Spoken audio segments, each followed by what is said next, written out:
Grenada is one of 2 countries that have received approval to run a pilot project for the transport sector. The increased number of motor vehicles on the nation's roads presents a challenge in terms of social and managerial impacts. To tackle this, the Transport Commission has been established as a management structure to manage the transport sector. That's according to Minister for Infrastructure and Transport, Nolan Cox. The minister speaks of the projects both islands will spearhead for the next year, which began September 2021 and is expected to conclude in September 2022.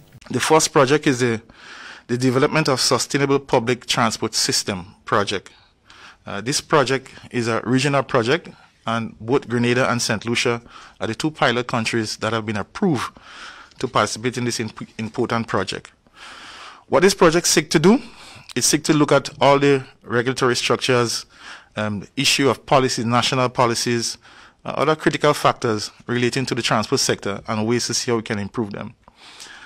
It will also look at the management of the public transport sector. A study will also look at data, important data, how that can improve operations.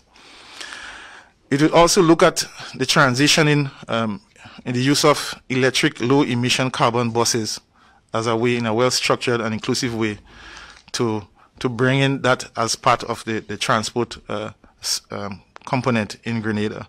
This venture comes at a cost of $875,000 to be divided between both countries for implementation. CDB has so far selected a consulting firm by the name of MCRIT.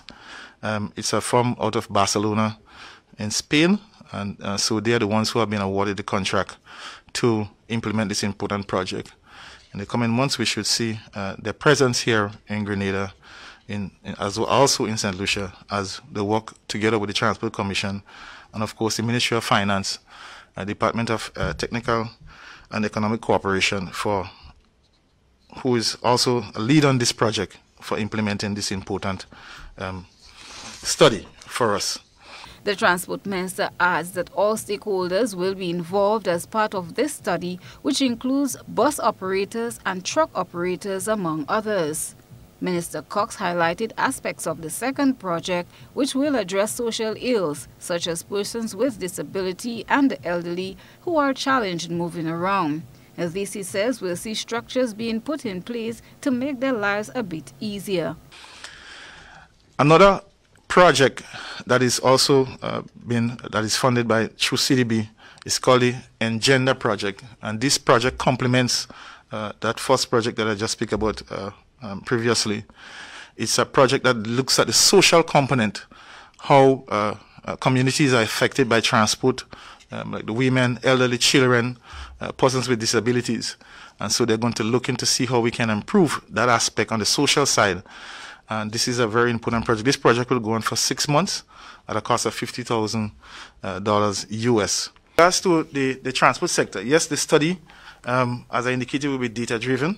We will be collecting data that will help frame how we go forward.